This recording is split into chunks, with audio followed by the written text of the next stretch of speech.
All right, so absolutism in Eastern and Western Europe is where we're going.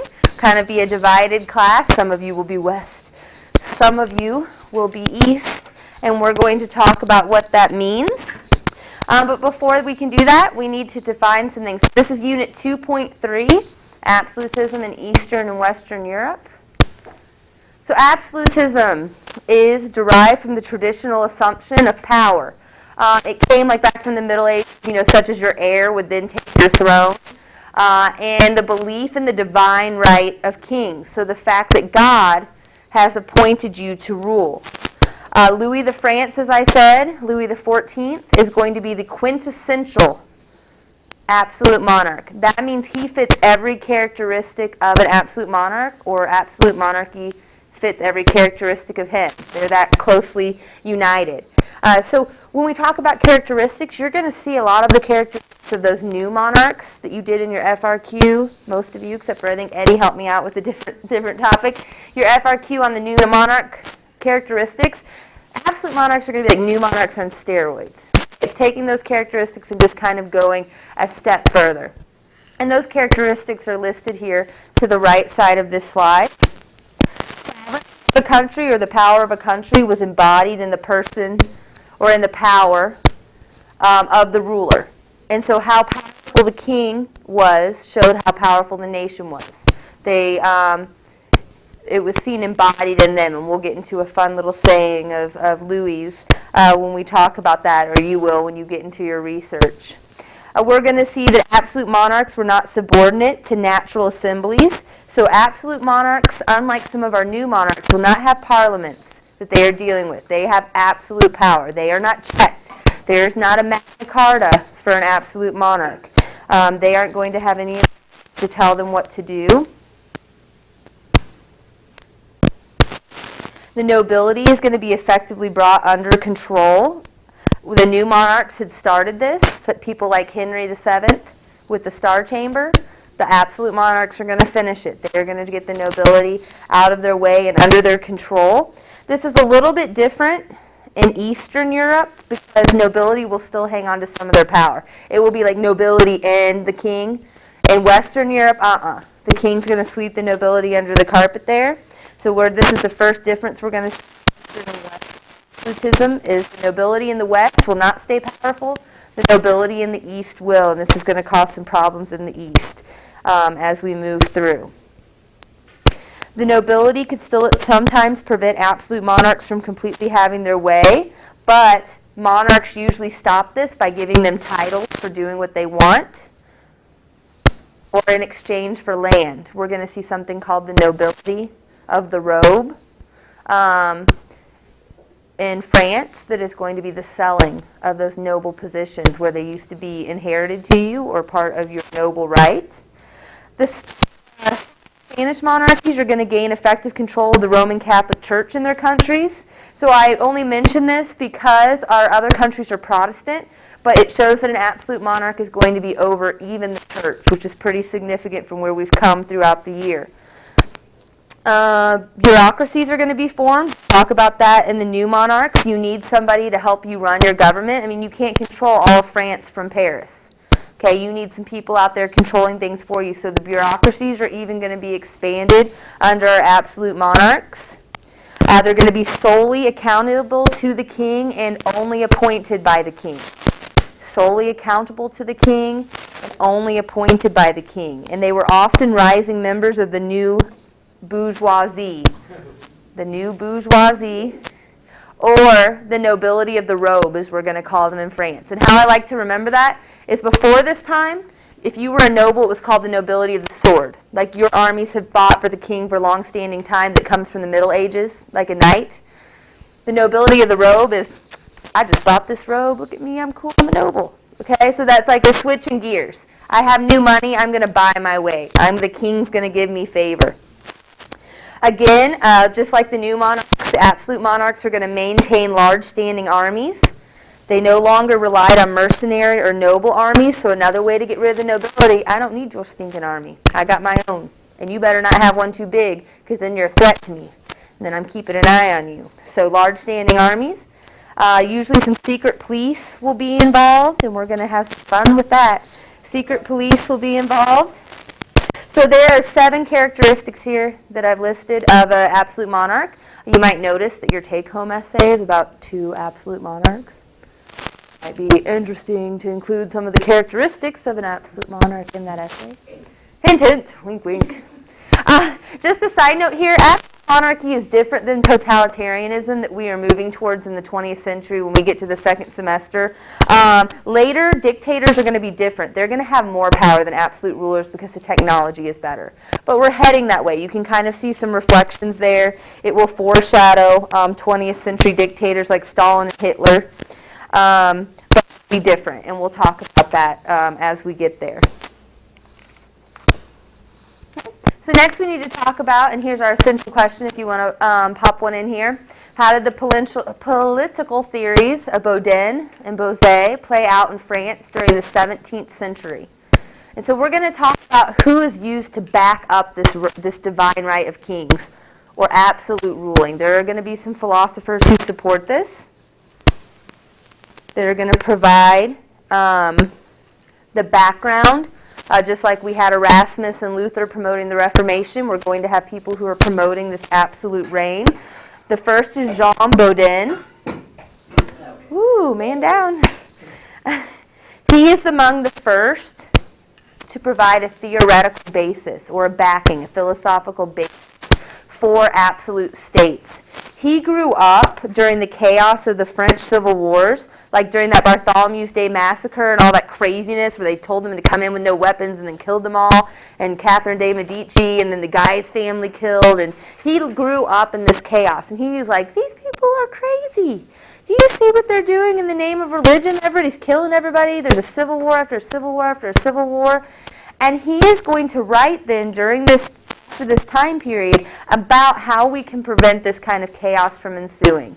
And he believes the only way that we can keep this kind of chaos from happening is to have one absolute person in charge, one person responsible. He sees the king as like a father figure. Like, you should be benevolent when you can, but you should be very strict. Kind of like this hurts me more than it hurts you. Like, you should be the father figure. You should keep them in line, but you should always do it because you are caring for them, not just to be cruel and stern. He longs for proper order. Baudin is going to say you can only have order with this absolute rule.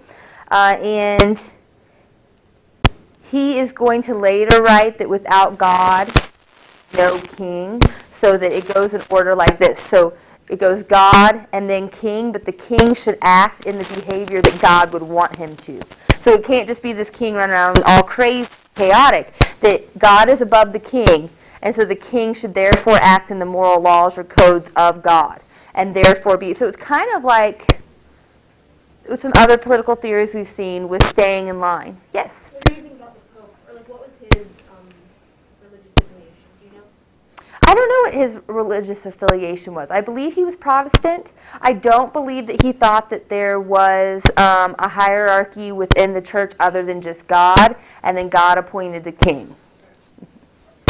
But that's definitely something I could look up for you.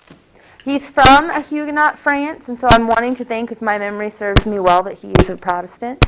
But I don't believe he has any Catholic ties. But I can double check for that, because it's 50-50 with the time period. But so he is going to say that God comes before, and that the king then follows the God's laws. So it's really God kind of ruling through this king ordained or chosen. Our next individual is someone who should be fairly familiar to you. He is an Englishman. His name is Thomas Hobbes. He wrote the Leviathan. Does anybody know what a Leviathan is? Yeah, a huge sea monster, yeah. I was surprised how many students knew that last year. I was like, oh, that's awesome. You guys know that. Did you read any part of Leviathan, or is it just you've seen it? Oh, okay. Why would I think that we would have read? It was in a Disney movie. That's the best answer ever. He is English. He's going to be more concerned with human nature. Just like Baudin was concerned with how crazy things got during the French Civil Wars, Hobbes is going to be very concerned that we as human beings are naturally selfish and brutish and nasty and short, and if you leave us out in a state of nature, we just go like buck wild crazy. We're just like, let's kill each other. And so he's like, yeah, people are just bad. And so he's more concerned with human nature. His ideas are going to become most closely identified with Voltaire in the 18th century and enlightened despotism. But he is going to say that life is better with government. Life is just better. Like, we're just crazy. And we need a social contract. And he won't be the only person to use this. You're going to be social contracted out when we get to the Enlightenment. Yes, ma'am? Oh, yeah, I was just wondering, like, how, like, John Locke, he believed in, like, that, like, the social contract and stuff with, like, when the government gives you, like, property and everything like that. So does Hobbes believe that you can break a social contract if, like, the rights of man aren't met? No, different. Like, Locke's social contract is going to be, yeah, like that contract if we're entering in mutual, and if you don't protect my rights, I'm getting out. Hobbes is going to say we are selfish, brutish, and nasty, and we just enter into for protection.